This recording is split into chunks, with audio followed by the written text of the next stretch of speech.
Good morning सबको। आज अपन लेके आए हैं बहुत बड़ी वैकेंसी अपने बिहार के अंदर, जो बहुत बड़ी नर्सिंग ऑफिसर की वैकेंसी है उसके बारे में अपन जानकारी लेंगे। तो आपको साफ पता चल ही रहा होगा थंबनेल देख के ही कि जो वैकेंसी है वो बीटीएससी द्वारा निकाली गई है, बिहार टेक्निकल सर्विस कमीशन द्वारा निकाली गई है। और जो बम्पर वैकेंसी है, पोस्ट कितनी है? 11,389 पोस्ट है। लगभग 12,000 के समथिंग पोस्ट है, बहुत बड़ी वैकेंसी है। तो इस वैकेंसी में आप जो नर्सिंग ऑफिसर की वैकेंसी ये है, इसमें आपका बेसिक सैलरी रहेगा 44,900 से बेसिक रहेगा। उसके बाद डीए टीए और एचआरए वगैरह अलाउंसेस मिलके वही आपकी एम्स के बराबर इसमें सैलरी रहेगी आपकी, ठीक है।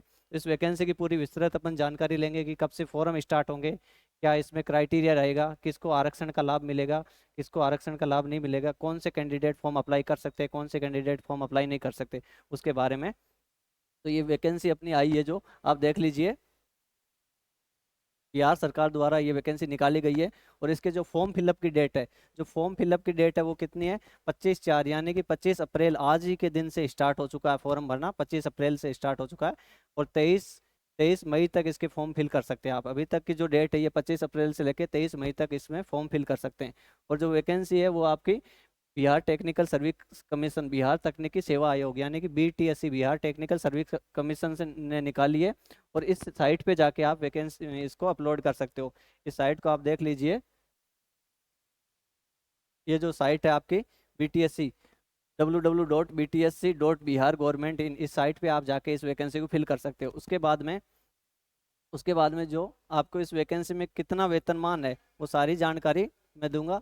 देखो, पद का नाम रहेगा स्टाफ नर्स, स्टाफ नर्स आपका पद का नाम रहेगा। और इसमें पद नाम आपका स्टाफ नर्स रहेगा, यहाँ आप देख सकते हो क्लियरली। यहाँ पे आपका पोस्ट का नाम रहेगा जो आपका स्टाफ नर्स रहेगा। स्टाफ नर्स पोस्ट का नाम रहेगा। पोस्ट का नाम क्या रहेगा? स्टाफ नर्स रहेगा। स्टाफ नर्स पोस्ट का नाम रहेगा। इसमें आपका जो बेसिक रहेगा, बेसिक कितना रहेगा? बेसिक रहेगा आपका 4600, 4600 बेसिक रहेगा आपका। 4600 बेसिक रहेगा। 4600 ग्रेड पे रहेगी, 46 पे आपके क्या रहेगी? ग्रेड पे रहेगी, 4600 ग्रेड पे रहेगी। और आपका जो पीसी रहेगा, पे स्केल रहेगा, पे स्केल रहेगा वो कौन सा रहेगा? 7th। तो इसके अकॉर्डिंग आपकी सैलरी कितनी बनेगी? इसके अकॉर्डिंग आपकी सैलरी बन जाएगी लगभग, जैसे 44,900 आपका बेसिक रहेगा इस वैकेंसी में, आपका 44,900 अगर आप सेलेक्ट होते हो तो 44,900 आपका क्या रहेगा? बेसिक रहेगा, बेसिक रहेगा। उसके बाद आपके जो टीए मिलेगा, आपको ट्रांसपोर्ट अलाउंस मिलेगा, डीए मिलेगा, डीएनएस अलाउंस महंगाई भत्ता। उसके बाद जो एचआरए मिलेगा, एचआरए मिलेगा। उसके बाद जो नर्सिंग अलाउंस मिलेगा, नर्सिंग अलाउंस मिलेगा। ये टोटल अलाउंस जोड़ के लगभग सैलरी कितनी हो जाएगी? इन हैंड आपकी सैलरी हो जाएगी लगभग, जो सीटीसी है, टोटल सीटीसी आपकी 75,000, 75,000 के समथिंग आपकी सैलरी हो जाएगी, 75,000। और इन हैंड आपको कितना मिल जाएगा? इन हैंड मिल जाएगा आपको 70 से 72 हजार के समथिंग, 70 से 72 हजार इन हैंड पर मंथ आपको इसमें सैलरी मिलेगी, ठीक है। और इस वैकेंसी में अब आपको योग्यता क्या चाहिए? इस वैकेंसी में आपको योग्यता क्या चाहिए? इस वैकेंसी में आपको चाहिए कि आपके पास या तो डिग्री होनी चाहिए या डिप्लोमा होना चाहिए, या तो जीएनएम नर्सिंग करके आपके पास डिप्लोमा होना चाहिए या बीएससी नर्सिंग करके आपके पास डिग्री होनी चाहिए। जो आपकी डिग्री और डिप्लोमा है दोनों वैलिड होने चाहिए, कहाँ से? आईएनसी से, इंडियन नर्सिंग काउंसिलिंग से वैलिड होने चाहिए। और लोकल रजिस्ट्रेशन होना चाहिए, जहाँ से आप स्टेट रजिस्ट्रेशन, जैसे आप एमपी से हो तो एमपी एनआरसी से रजिस्टर्ड होना चाहिए। जैसे आप राजस्थान से हो तो आरएनसी से रजिस्टर्ड होना चाहिए। वहां से आप क्या कर सकते हो? ट्रांसफर करवा सकते हो। कहाँ पे? बीएनआरसी में। वहां से आप क्या कर सकते हो? ट्रांसफर करवा सकते हो अपने बीएनआरसी में, इसको ट्रांसफर करवा सकते हो, है ना। वहां से आप क्या करवा सकते हो? बीएनआरसी में ट्रांसफर, क्या करवा सकते हो? बीएनआरसी में transfer. BNRC, Bihar nursing registration counselling में आप अपने रजिस्ट्रेशन को ट्रांसफर करवा सकते हो। तो इसके अंदर क्राइटेरिया क्या रहेगा कि आपकी जो डिग्री है वो आईएनसी अप्रूव्ड होनी चाहिए, आईएनसी अप्रूव्ड होनी चाहिए। और उसके साथ साथ साथ में क्या होना चाहिए? साथ में क्या होना चाहिए? बिहार नर्सिंग रजिस्ट्रेशन काउंसलिंग द्वारा आपकी डिग्री मान्यता प्राप्त होनी चाहिए, ठीक है। इसमें देखो यहाँ पे क्लियरली लिखा है, नोट, बीएससी वाले भी आवेदन कर सकते हैं, बीएससी नर्सिंग वाले भी, जी हाँ, बीएससी नर्सिंग वाले भी आवेदन कर सकते हैं। तो इसमें सीधी बात है कि कंपटीशन थोड़ा बढ़ जाएगा, कंपटीशन क्या होगा? बढ़ जाएगा, क्योंकि बीएससी वाले डिग्रीधारी भी बच्चे इसमें आएंगे। तो इसमें क्या होगा? कंपटीशन आपका बढ़ जाएगा। उसके बाद में उसके बाद में पोस्ट कितनी है? पोस्ट पे अगर बात की जाए, पोस्ट पे अगर बात की जाए कि पोस्ट कितनी है, तो पोस्ट कितनी है? टोटल पोस्ट मैंने बताई कि आपकी टोटल पोस्ट कितनी है। टोटल पोस्ट कितनी है आपकी? 11,389 पोस्ट है, 11,389, यानी कि 12,000 के समथिंग है। इसमें 35% रिजर्वेशन रहेगा। सब बच्चों के लिए, जो भी मेल बच्चे हैं उनके लिए फायदा है, क्योंकि हमेशा से चली आ रही प्रक्रिया कौन सी? 80-20 वाली, 80-20 वाली, वो इसमें नहीं है, वो इस वैकेंसी में नहीं है। इसमें केवल 35% रिजर्वेशन फॉर फीमेल, 35% रिजर्वेशन दिया गया है महिलाओं को, उससे ज़्यादा नहीं है। तो इसमें जो मेल बॉयज़ हैं, मेल कैंडिडेट है, उनके लिए क्या है, फ़ायदा है। इसमें आपकी एनआरएक्सित मतलब जो यूआर कैटेगरी है, जनरल कैटेगरी है, जनरल कैटेगरी की पोस्ट कितनी है, जनरल कैटेगरी पोस्ट है 3134 पोस्ट, 3134 पोस्ट। उसके बाद में जो आर्थिक रूप से कमजोर है, आर्थिक रूप से कमजोर है, उनकी 784 पोस्ट। उसके बाद जो अनुसूचित जाति है, अनुसूचित जाति यानी एससी कैटेगरी, एससी कैटेगरी की 2853 पोस्ट है। उसके बाद में जो अनुसूचित जनजाति है, उसमें 121 पोस्ट है। उसके बाद में अत्यंत पिछड़ा वर्ग, अत्यंत पिछड़ा वर्ग यानी ईबीसी, उसके यहाँ पे 3117 पोस्ट है। पिछड़ा वर्ग, इसमें 933 है। पिछड़े वर्गों की महिलाएं, उनके लिए रिजर्वेशन अलग से दिया गया है। टोटल पोस्ट है 11,389, टोटल पोस्ट कितनी है, 11,389। उसके बाद में जो स्वतंत्रता सेनानी के पोते पोती है, उनके लिए रिजर्वेशन दिया गया है 156 पोस्ट पे। इसके साथ ही जो आपके फिजिकल हैंडीकैप्ड है, कोई अगर बच्चा फिजिकल हैंडीकैप्ड है तो उसके लिए अलग से रिजर्वेशन मिलेगा, उसके लिए अलग से रिजर्वेशन मिलेगा। इसके बाद में, इसके बाद में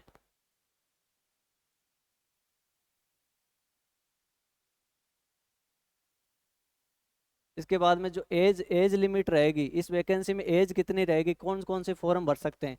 तो इसमें एज रहेगी 1/8/2024 के अकॉर्डिंग, जो एज रहेगी 1/8/2024, तो 1/8/2024 के अकॉर्डिंग आपकी न्यूनतम एज कम से कम 21 वर्ष का कैंडिडेट होना चाहिए। तो जिसने अगर बीएससी नर्सिंग या जीएनएम नर्सिंग की है तो वो बच्चा 21 वर्ष का तो हो ही सकता है, ठीक है। उसके बाद में जो यूआर वाले बच्चे हैं, जनरल कैटेगरी वाले बच्चे हैं, जनरल वाले बच्चे हैं, उसको 37 ईयर ऑफ रिलैक्सेशन, 37 साल तक की उम्र में वो फॉर्म फिल कर सकता है। अगर अनारक्षित, अगर यूआर की जो जनरल की महिलाएं हैं, जनरल की कौन, फीमेल, जनरल की जो फीमेल है वो आपकी 40 वर्ष तक फॉर्म भर सकती है, ठीक है। उसके बाद में जो पिछड़ा वर्ग है, उसकी मेल और फीमेल दोनों 40 वर्ष तक फॉर्म फिल कर सकते हैं। उसके बाद में जो अनुसूचित जाति या अनुसूचित जनजाति, मतलब आपकी SC and ST category, SC and ST category, इसमें 42 ईयर तक फॉर्म फिल कर सकते हैं। कितना, 42 ईयर तक फॉर्म फिल कर सकते हैं। उसके बाद में, उसके बाद में और दिया गया आपका कि जो एक्सपीरियंस है, आपका एक्सपीरियंस है, इसमें एज रिलैक्सेशन और दिया गया है, एज रिलैक्सेशन और दिया गया है। अगर कोई फिजिकल हैंडीकैप्ड है, अगर कोई फिजिकल हैंडीकैप्ड है तो उसको 10 साल का एज रिलैक्सेशन और दिया गया है। जैसे कि कोई फीमेल है, जनरल की फीमेल है, तो उसको यहाँ पे कितना साल था, 40 साल था। और अगर वो फिजिकल हैंडीकैप्ड है वो, तो वो 50 साल तक फॉर्म फिल कर सकती है, ठीक है। अगर कोई एसटी की फीमेल है तो उसको एज रिलैक्सेशन कितना था, 42 ईयर।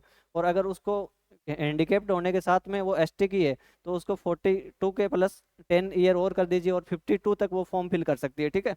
तो एज रिलैक्सेशन काफ़ी ज़्यादा है इसमें। उसके बाद में, उसके बाद में जो एक्सपीरियंस है, उसके बाद में जो बात आती है कि सर एक्सपीरियंस, एक्सपीरियंस कौन सा माने होगा, एक्सपीरियंस आपका जो एक्सपीरियंस है, एक्सपीरियंस है वो आपका होना चाहिए under Bihar government, under Bihar government. जो नेशनल हेल्थ मिशन एनएचएम के अंडर जो भी बच्चे लगे हुए हैं, एनएचएम के अंडर जो भी बच्चे लगे हुए हैं बिहार में, उनको यहाँ पे बोनस मिलेगा। और उनको बोनस कैसे मिलेगा, उनको बोनस मिलेगा 1 ईयर का, 1 ईयर के 5 मार्क्स, 1 ईयर के 5 मार्क्स, और maximum, maximum 5 year, maximum 5 year, maximum 5 5 year तक मिल सकेंगे, ठीक है। तो 1 ईयर के 5 मार्क्स मिलेंगे, मतलब कि अगर किसी बच्चे ने 5 साल काम किया है तो उसको 25 नंबर मिलेंगे, उसको 25 नंबर मिलेंगे। तो 25 नंबर, 1 साल अगर किसी ने एनएचएम के अंडर बिहार में काम किया तो उसको 5 नंबर मिलेंगे, 2 साल किया तो 10 मिलेंगे, 3 साल किया तो 15, 4 साल किया तो 20 नंबर, और 5 साल किया तो 25 नंबर मिलेंगे। तो ये एक्सपीरियंस के नंबर मिलेंगे, ठीक है। उसके बाद में, उसके बाद में जो आपकी डिसाइड किया जाएगा कि सिलेक्शन प्रक्रिया कैसे होगी, सिलेक्शन प्रक्रिया, तो उसमें आपका एग्जाम होगा, वो कितने नंबर का होगा, एग्जाम होगा वो 100 नंबर का होगा, 100 नंबर का एग्जाम होगा।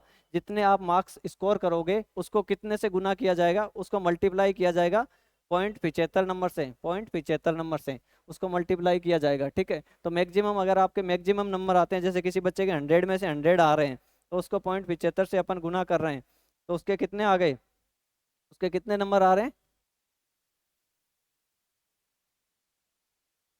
उसके 75 नंबर आ रहे हैं, 0.75 से करने में 75 नंबर आ रहे हैं उसके, ठीक है। तो ये देखो यहाँ पे लिखा हुआ है, अगर कोई बच्चा 50 नंबर स्कोर करता है तो उसको 0.75 से गुना करेंगे तो 37.5, 37.5। तो इधर मैक्सिमम ये हो गए, और 25 नंबर ये, इसमें अगर 25 अपन ऐड करेंगे, ये टोटल कितने हो गए, 100, टोटल कितने हो गए, 100 मार्क्स, टोटल कितने हो गए, 100 मार्क्स। उसके बाद में, उसके बाद में आगे चलते हैं। आगे क्या दे रखा है इसमें? इसमें दे रखा है कि एग्जाम का पैटर्न कैसा होगा। जो एग्जाम करवाएंगी बीटीएससी सीबीटी करवाएगी। पहली बात तो कंप्यूटर बेस्ड टेस्ट रहेगा। कौन सा रहेगा आपका? सीबीटी रहेगा। क्या रहेगा? सीबीटी, कंप्यूटर बेस्ड टेस्ट रहेगा। इसके अंदर जो एग्जाम करवाएंगे उस एग्जाम का क्या क्राइटेरिया होगा कि जो एग्जाम में कुल पर्सन की संख्या कितने आएगी? 100 मार्क्स आएंगे। 100 मार्क्स के 100 ही क्वेश्चन आएंगे। और अगर एक क्वेश्चन आप नेगेटिव करते हो, एक क्वेश्चन अगर नेगेटिव करते हो तो 0.25 आपके कट कर लिए जाएंगे। आपके कट कर लिए जाएंगे, यानी कि नेगेटिव मार्किंग नेगेटिव मार्किंग इस एग्जाम में होगी। ठीक है। और अगर एक राइट क्वेश्चन करते हो तो उसमें एक आपका प्लस हो जाएगा, एक नंबर आपका प्लस हो जाएगा। ठीक है। तो ये ध्यान रखना, इस एग्जाम में नेगेटिव मार्किंग प्रेजेंट है। देखो यहाँ पे लिख रखा है नेगेटिव मार्किंग होगी इस एग्जाम में। तो जितने क्वेश्चन आपको आते हैं वही अटेम्प्ट करें, नेगेटिव मार्किंग ना करें। ठीक है। 100 नंबर का होगा। और इसमें अगर दो पारियां होगी, ठीक है, आगे बताता हूँ मैं। इसमें अगर दो पारियां होगी, देखो इसमें अगर दो पारियां होगी, जैसे मॉर्निंग शिफ्ट में एग्जाम हुआ और इवनिंग शिफ्ट में एग्जाम हुआ। कई बार क्या होता है कि मॉर्निंग शिफ्ट का एग्जाम इजी आ गया और इवनिंग शिफ्ट का एग्जाम हार्ड आ गया। तो उस कंडीशन में जो इवनिंग में बच्चे बैठे हैं उनको क्या दिक्कत होती है, क्योंकि उनका पेपर कहीं ना कहीं हार्ड आया और मॉर्निंग शिफ्ट का ईजी आया। तो इसमें एक लागू किया गया नॉर्मलाइजेशन। क्या होता है? नॉर्मलाइजेशन। नॉर्मलाइजेशन इसमें क्या करेगी गवर्नमेंट? नॉर्मलाइजेशन करेगी। नॉर्मलाइजेशन कैसे किया जाता है? जैसे कि आपका मॉर्निंग शिफ्ट में औसतन अगर 1000 बच्चों ने पेपर दिया और औसतन नंबर कितने आते हैं? उनके औसतन नंबर आते हैं 70। और इवनिंग शिफ्ट में औसतन नंबर कितने आते हैं? इवनिंग शिफ्ट में औसतन नंबर आते हैं उनके 60। तो इनमें उनमें 10 का फर्क रह गया, 10 का फर्क रह गया। तो नॉर्मलाइजेशन करके इसमें +5 किए जाएंगे और इसमें -5 किए जाएंगे और दोनों को 65 किया जाएगा। दोनों को 65 किया जाएगा। ये आपका नॉर्मलाइजेशन है।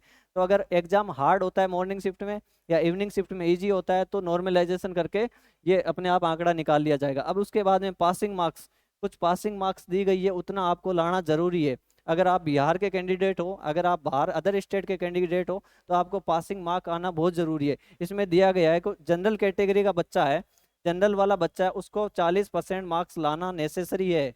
अगर वो 40 से कम रहता है और अगर वैकेंसी में सीटें खाली रहता है तो वो कैंडिडेट एलिजिबल नहीं होगा, क्योंकि उसका पासिंग मार्क नहीं आया है। उसके बाद में जो पिछड़ा वर्ग है, पिछड़ा वर्ग में 36.5 36.5% लाना अनिवार्य है। 36.5% लाना अनिवार्य है। उसके बाद जो आपका अत्यंत पिछड़ा वर्ग है, अत्यंत पिछड़ा वर्ग में 34% लाना बहुत जरूरी है। 34% लाना बहुत जरूरी है। उसके बाद में जो लास्ट की कैटेगरी है, फिजिकल हैंडीकैप्ड बच्चे हैं, फिजिकल हैंडीकैप्ड बच्चे हैं, उनको 32, यानी कि 32 लाना उनको नेसेसरी है। 32 मतलब 100 मार्क्स में से कम कितने करने पड़ेंगे? 32 स्कोर करने पड़ेंगे, तब वो पासिंग क्राइटेरिया पार कर पाएंगे। कौन सा क्राइटेरिया? Passing criteria. ठीक है। उसके बाद में आगे देखते हैं। जो आपका एक्सपीरियंस होगा वो किसके द्वारा होना चाहिए? वो या तो सिविल सर्जन या एमएस, जो मेडिकल एमएस होता है आपका, मेडिकल सुपरिटेंडेंट होता है, मेडिकल कॉलेज का जो अधीक्षक होता है, उसके सिग्नेचर होने चाहिए या सिविल सर्जन के सिग्नेचर होने चाहिए, तभी आपका एक्सपीरियंस मान्य होगा। ठीक है। अब जो एक्सपीरियंस का परफॉर्मा है वो मैं आपको दिखा देता हूँ। एक्सपीरियंस का परफॉर्मा है। इसमें पहले आपको क्या क्या नेसेसरी है, ठीक है, इसमें क्या क्या चीज़ें आपको चाहिए, इसमें नेसेसरी क्या क्या चीज़ें हैं वो मैं आपको बता देता हूँ कि क्या क्या चीज़ें आपको इसमें चाहिएगी। देखो इसमें कौन कौन से चाहिए आपको। तो एक तो मूल प्रमाण पत्र। किसका मूल प्रमाण पत्र चाहिए आपको? मैट्रिकुलेशन का। जो आपका 10th का मूल प्रमाण पत्र है, 10th की जो मार्कशीट है वो आपको नेसेसरी चाहिए इसके अंदर। ठीक है। अगर आप किसी भी रिजर्वेशन का प्रॉफिट लेना चाहते हैं, रिजर्वेशन का, तो उसके लिए आपको डोमिसाइल, मूल निवास होना जरूरी है, मूल निवास होना जरूरी है। और जीएनएम नर्सिंग, अगर आपने जीएनएम की है तो जीएनएम का जो प्रोविजनल है, प्रोविजनल आपके पास होना चाहिए, प्रोविजनल होना चाहिए। ठीक है। ओरिजिनल की बात नहीं कर रहा हूँ। अब जो बच्चे कहेंगे कि सर ओरिजिनल नहीं है, तो ओरिजिनल नहीं चाहिए अभी। ओरिजिनल कब चाहिए? जब आपका सिलेक्शन हो जाता है और वेरिफिकेशन होगा आपका, वेरिफिकेशन के समय आपको ओरिजिनल चाहिए, अभी आपको प्रोविजनल चाहिए। तो ये चीज़ किन के लिए है? ये चीज़ उन बच्चों के लिए जो अदर स्टेट से बिलोंग करते हैं, जैसे कोई यूपी से बिलोंग कर रहा है, एमपी से कर रहा है, राजस्थान से कर रहा है। तो वो बच्चे क्या करेंगे, अपने वहाँ की जैसे बीएनआरसी है, आरएनसी है, वहाँ से क्या करेंगे, एमपी एनआरसी है और आरएनसी है, वहाँ से क्या करेंगे, बीएनआरसी में तब्दील करेंगे किसको? रजिस्ट्रेशन को। वहाँ से अपनी जो भी है ऑनलाइन प्रक्रिया, उसके द्वारा आप बीएनआरसी में अपडेट करोगे, तो बीएनआरसी में अपडेट करोगे तो वहां से आपको क्या मिलेगा, प्रोविजनल मिलेगा, प्रोविजनल सर्टिफिकेट मिल जाएगा। और प्रोविजनल सर्टिफिकेट मिल जाएगा तो उसके बेसिस पे आप फॉर्म फिल कर सकते हैं, उसके बेसिस पे आप एग्जाम दे सकते हैं। अगर आपका सिलेक्शन होता है तो उसके बाद में डॉक्यूमेंट वेरिफिकेशन के समय, डीवी के समय आपको क्या चाहिए, डीवी के समय आपको ओरिजिनल चाहिए। तो अभी ओरिजिनल नहीं चाहिए, केवल प्रोविजनल है तो आपका काम हो सकता है, ठीक है। उसके बाद में जो आपको रिजर्वेशन का फायदा लेना है, तो उसमें आपको जाति प्रमाण पत्र होना नेसेसरी है। जो जाति प्रमाण पत्र है वो भी आपका होना नेसेसरी है अगर रिजर्वेशन का लेना है। उसके बाद में और चीजें बताता हूँ।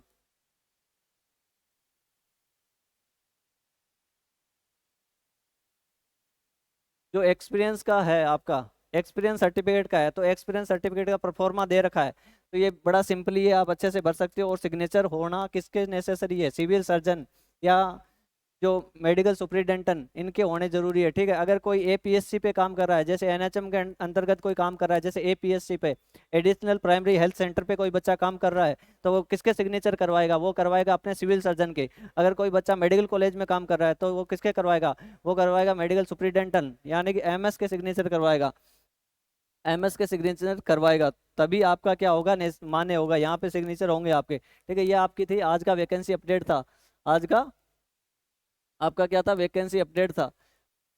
और जैसे जैसे इसमें कोई और अपडेट आएगी हम आपको इन्फॉर्म करते रहेंगे, जैसे भी कोई और अपडेट आएगी हम आपको इन्फॉर्म करते रहेंगे। आप इसी यूट्यूब चैनल पे बने रहिएगा। और अगर कुछ क्यूरीज हो आपको रजिस्ट्रेशन ट्रांसफर करने में कुछ क्यूरीज हो, कुछ दिक्कत हो, तो आप मुझसे कांटेक्ट कर सकते हैं किस पे, मेडिकल नॉलेज 10.0 पे, ठीक है। इस पे आप मुझे कांटेक्ट कर सकते हो, मेडिकल मेडिकल नॉलेज 0.10, इस पे, ये इंस्टाग्राम आईडी, इस पे आप मुझे पूछ सकते हो मैसेज करके कि रजिस्ट्रेशन तब्दील करवाने में, ट्रांसफ़र करवाने में क्या दिक्कत है, कहाँ से करवाएं, कैसे करवाएं। तो सारी जानकारी आपको मैं जितनी हेल्प होगी उतना करूंगा। बाकी बहुत बम्पर वैकेंसी है, बहुत बड़ी वैकेंसी है, एज एम्स के नर्सिंग ऑफिसर के बराबर की वैकेंसी है। फर्क इतना है, केवल वहाँ पे नर्सिंग ऑफिसर बोला जाएगा, यहाँ पे स्टाफ नर्स बोला जाएगा। बाकी सैलरी वो है, बेसिक वो है, सुविधाएं वो है, सारी फैसिलिटी मिलेगी। और ज़्यादा से ज़्यादा मेडिकल कॉलेज में आपको पोस्टिंग मिलेगी, क्योंकि बिहार में 20 से 22 मेडिकल कॉलेज है और वहाँ पे आपको पोस्टिंग देने के चांसेस रहेंगे, ठीक है। तो बहुत अच्छी वैकेंसी है सभी एस्पिरेंट के लिए, आप तैयारी करो। और एग्जाम होगा इसका, जैसे ही सिलेबस आता है मैं आपको सिलेबस बताऊंगा कि कौन सा सिलेबस आता है और कौन सा सिलेबस ज़्यादा आपको पढ़ना है। जैसे अपन सीएचओ की तैयारी करते हैं तो उसमें अपने को कम्युनिटी ज़्यादा पढ़नी है, ओबीजी ज़्यादा पढ़नी है, पीडिया पढ़नी है, बाकी सब्जेक्ट पे इतना फोकस नहीं करना है। तो बीटीएससी में कौन से सब्जेक्ट ज़्यादा पूछे जाएंगे तो ये मैं आपको बताऊंगा, ठीक है। ये वैकेंसी सबसे पहले 2014 में आई है, उसके बाद 2019 में आई है, उसके बाद अभी 2025 में आई है। तो हर 5 साल आरआरबी की तरह हर 5 साल बाद ये वैकेंसी आ रही है। तो आप बने रहिएगा, बाकी जो भी इंफॉर्मेशन आएगी बीटीएससी द्वारा मैं आपको अवगत करवाता रहूंगा। थैंक यू, धन्यवाद।